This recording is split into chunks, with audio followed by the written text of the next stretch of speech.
So welcome to this class. In the last few 3 classes we just described about the sample preparation, and also so basically sample preparation were divided into mostly on electropolishing and also the focused by using the focused ion beam.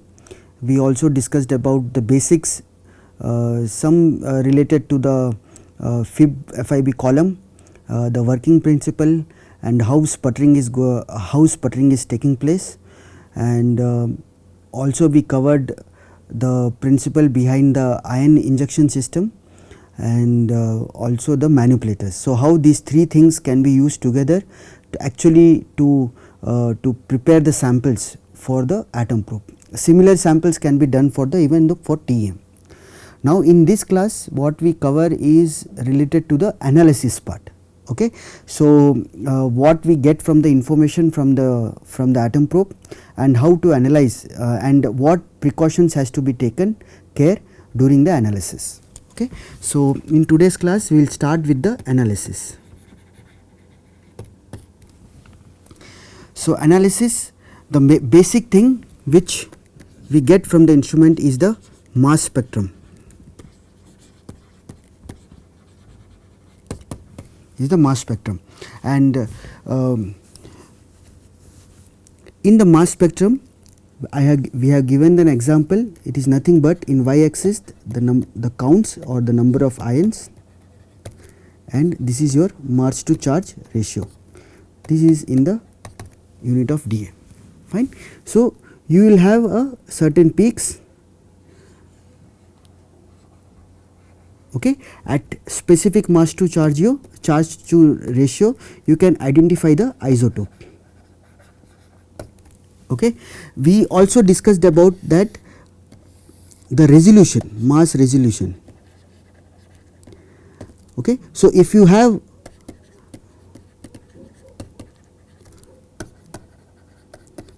a certain peak which are very small, but there is a large peak and which is having a tail. Okay. So this particular case is called is a tail extension. So it might possible that 2 or more ions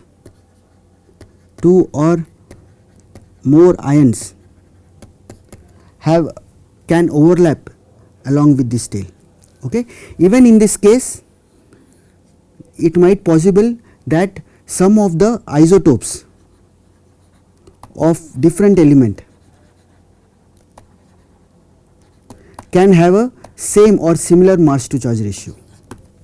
So those peaks gets overlapped. Okay. So in the mass spectrum we have to be careful that it might possible that the 2 or more ions have a very similar or same mass to charge ratio. Okay. So you can have a peak overlap.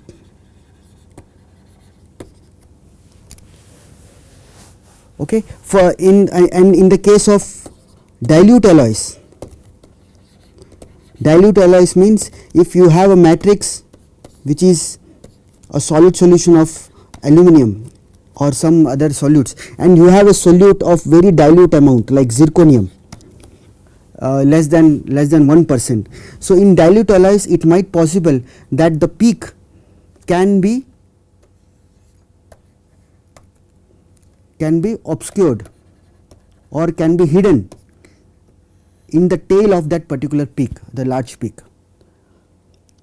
Okay. So to analyze these 2 types of to reduce, so first of all whatever the mass spectrum you are getting it, first thing we need to do is the noise reduction.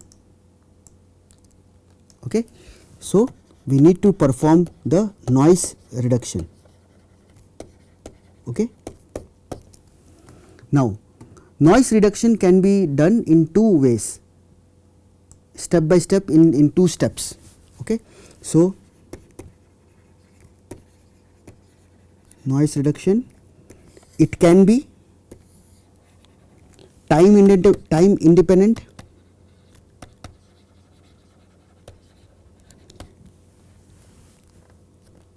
background subtraction,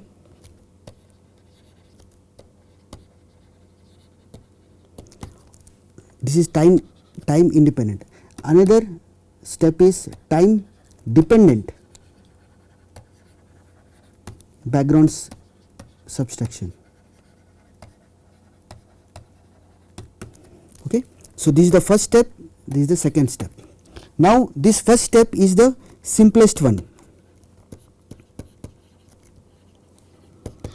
Okay. So, here what we do is, if you have a mass spectrum,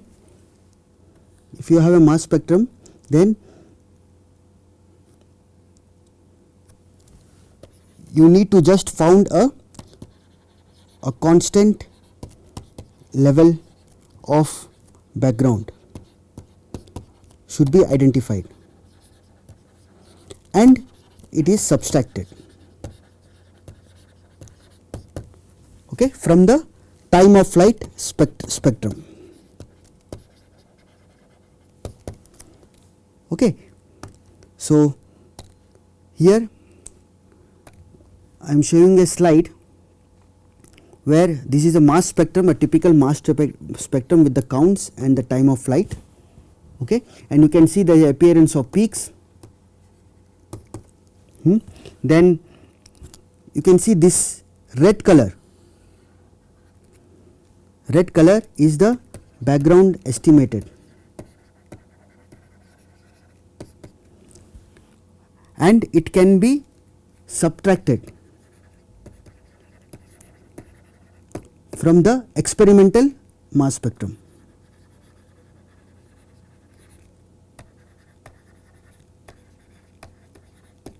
Experimental mass spectrum. Okay. So, this is the simplest method which is the first step for the background correction.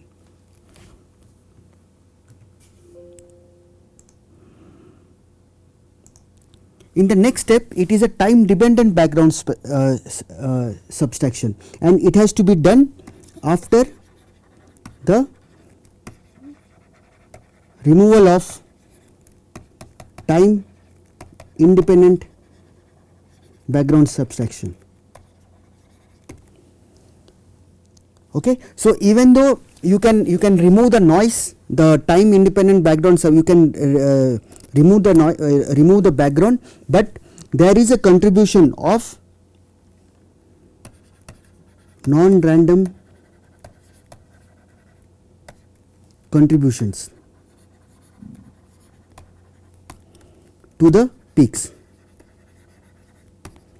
in the mass spectrum, okay, which has a direct influence on the composition.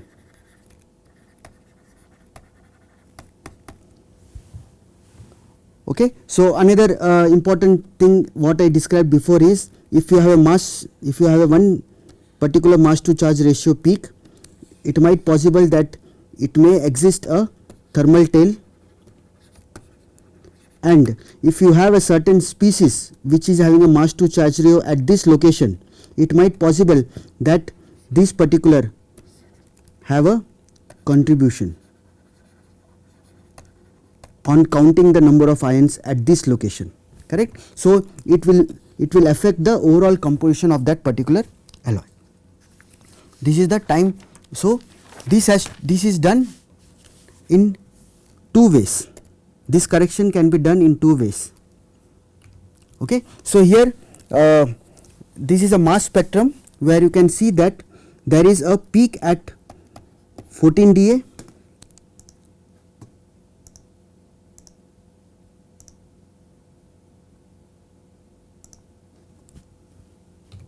there is a peak at 14 dA, and there is a peak at 14.5 dA. Okay. So, you can see that this 14 dA peak, the background with the tail, this behavior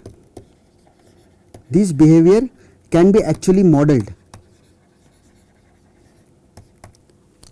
okay, by constructing a line along the background and extrapolating into the range of interest.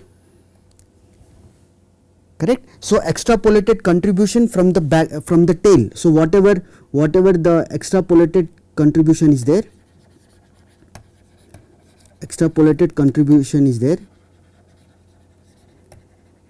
that can be at the tail, that can be subtracted from the peak.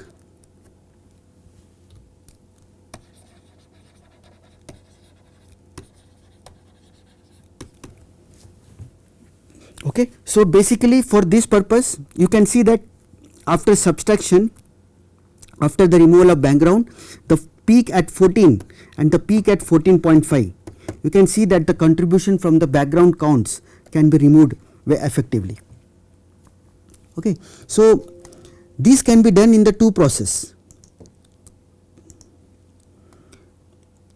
This can be done by the two process. One is the models which are used is we can use as a line of best fit.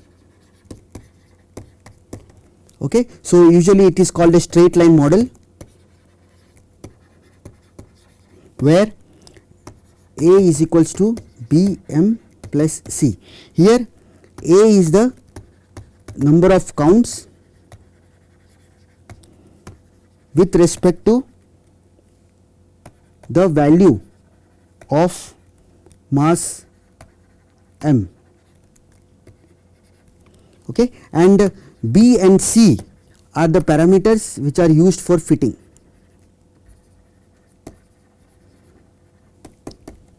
Okay, so this is a straight line model. Another model which can be used is the exponential model.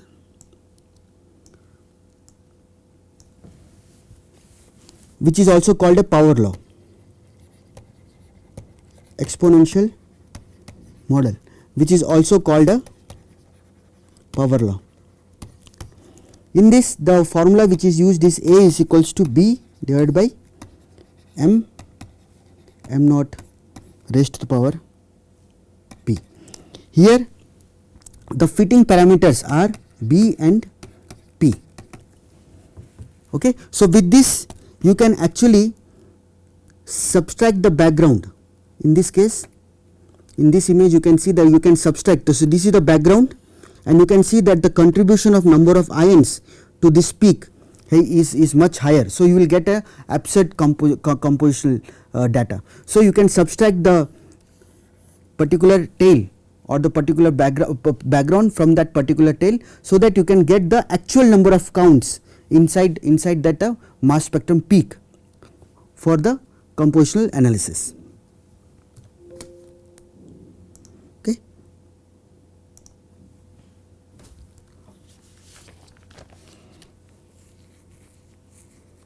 So now another important aspect is, I talked just now, I mentioned, is the two or more ions can have a similar mass to charge ratio. Okay, it means that there is a peak overlap. So how to identify this peak overlap? So the reference, the peak overlap, we can actually do the proper quantification by comparing the peak contribution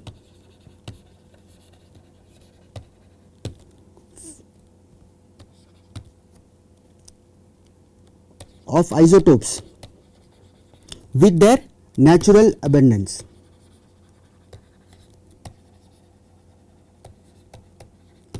Okay, peak contribution of isotopes which is having a natural abundance, and there is a standard table which is present for all the elements. Correct. For example, I have shown you a mass spectrum where you are getting a peak at 14, 14.5 and 15. Correct. 14, 14.5 and 15. So the unit is dA. Correct. Now if you compare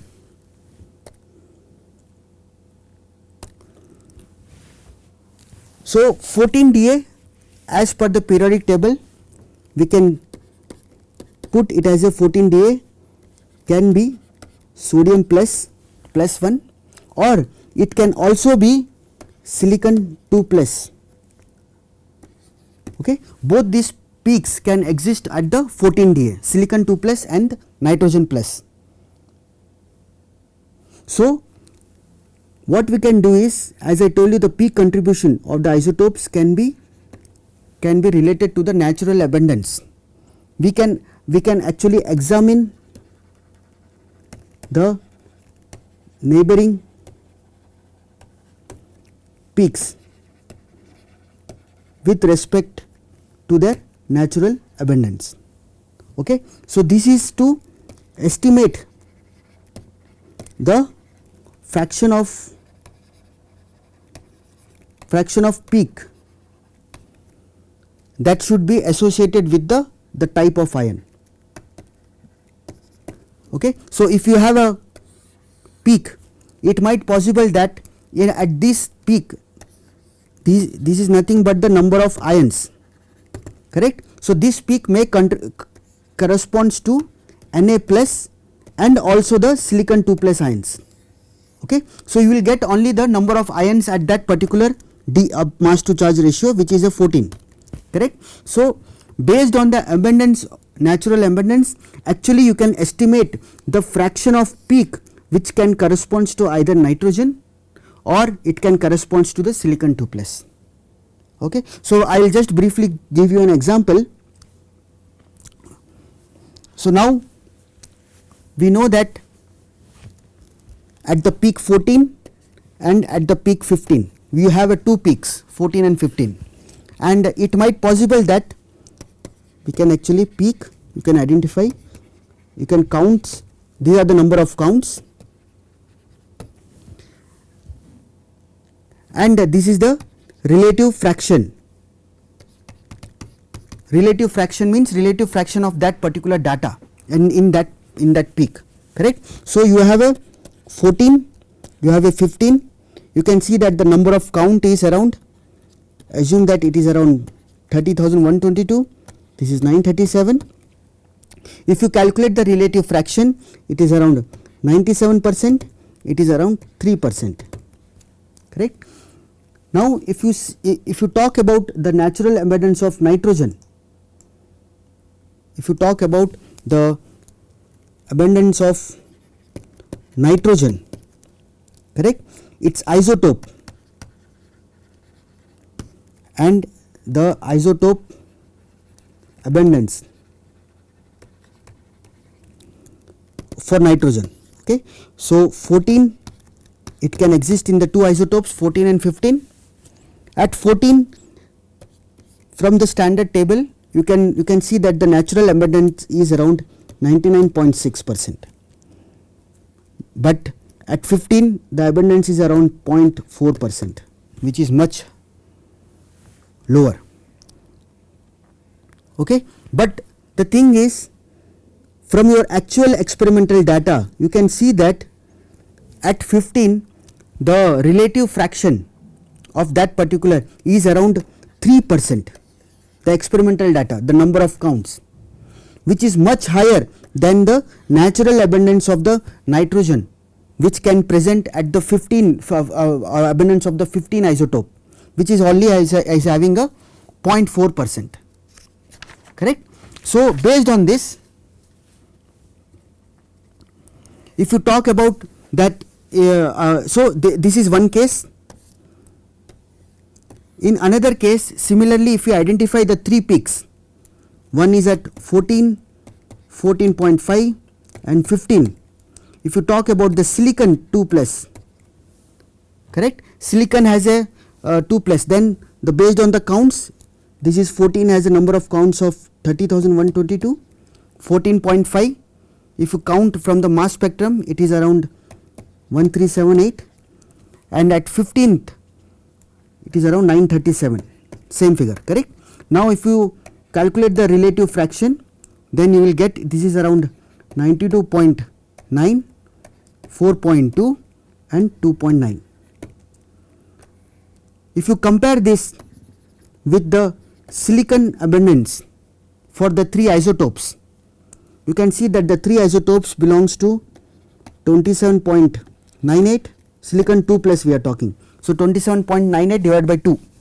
Then another isotope 28.98, 29.97.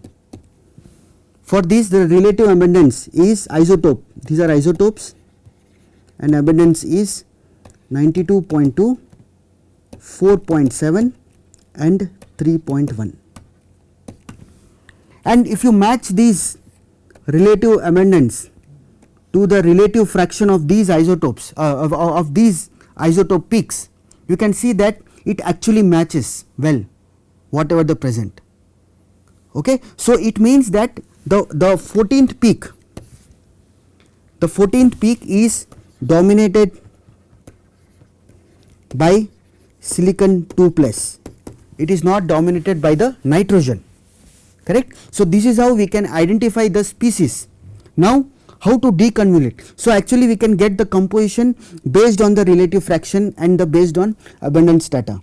So if you consider these 3 peaks, okay, Da and the number of ions, if you consider these 3 peaks, assume that X Na plus is the nitrogen ions Na plus and X silicon 2 plus are the silicon ions. Okay. So from the total number of ions and as compared to the isotope abundance, we can write it as a 0.996 X N plus 0.922 X silicon 2 plus is equals to the total counts, which is 30,122. This is the first equation. This is for the peak 14 Da, correct. For 14.5 Da, okay, we have only contribution from silicon, correct. So we can directly write as per the abundance, as per the abundance 0.047 X silicon 2 plus is equals to 1378 number of ions. This is for the 14.5. For 15 mass to charge ratio, it can have a contribution from the both nitrogen and silicon. So based on the isotope, for this nickel you can write 0.004 X nickel plus 0.031, this is the isotope, X silicon 2 plus is equals to 937 number of ions for the 15 day. So we have a 3 equations, equation 1, equation 2, equation 3. Okay. So with the equation 2, actually we can get the X silicon 2 plus can be written as 1378 divided by 0.047, which is the equal to 29,319 ions, and this can be substituted back to the equation 1. Okay, it can substitute back to the equation 1, then you can actually get X n plus is equals to 30,122 minus 0.922 into silicon 2 plus divided by 0.996. If you substitute this particular value in this X silicon 2 plus, then you will get X n plus has 3102 ions. Okay. So this is the contribution, the number of nitrogen and number of silicon peaks which is present in the sample, correct. So based on the total number of ions detected, actually you can now get the composition of nitrogen and composition of silicon with respect to whatever the mass spectrum you have obtained it. So this is how we can do the deconvolution, or we can estimate the compositions which is having a peak overlap. Okay. And for validation, what we can do is, you can actually use this equation 3 for validation, and you can see that you will get a xn plus nitrogen plus nearly same as 3102, which is around 2263, and x silicon 2 plus you will get a values of 30,000 to 226 ions. Okay. So you can see that it is similar to the values which is obtained by the equation 1. It means it is consistent. We cannot tell it is the same, but it is consistent. So this is how we can actually sort it out, the peaks in the mass spectrum if they have a overlap. Now one more way to identify the peaks is, if you have a mass spectrum which is 14, 14.5 and 15, you can see that for the nitrogen the peak should come at 14 and 15, but for silicon it comes at 14, 14.5 and 15 as per the abundance, correct. If in your sample, if you can see that you have all the 3 peaks from the silicon, but you have a, if it is a nitrogen, this 14.5 extra, it is the extra peak with respect to the nitrogen. So in this way we can actually identify what type of species can be present in your system.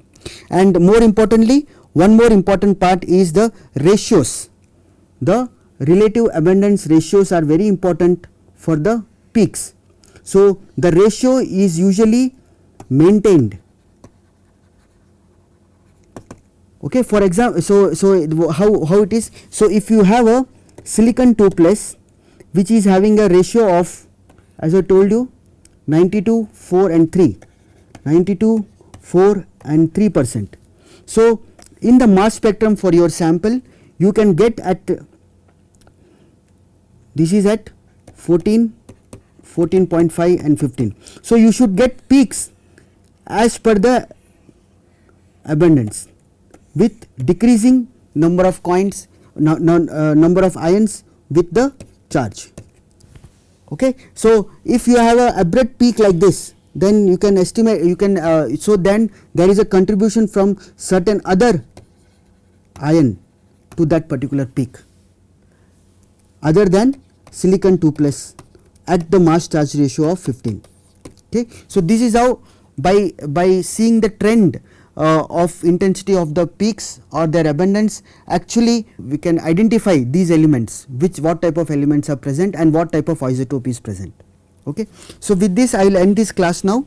In this class briefly we described about the mass spectrum and the corrections, the initial corrections which are very important, and how if the peaks are overlapped with the 2 isotopes, how we can deconvolute, and how we can look into the abundance of these peaks in the nature, and can help us to identify these exact atomic species present in the sample. In the next class I will come with the quality of the mass spectrum and how it is related to your atom probe reconstruction, that we will discuss in the next class. Okay, thank you.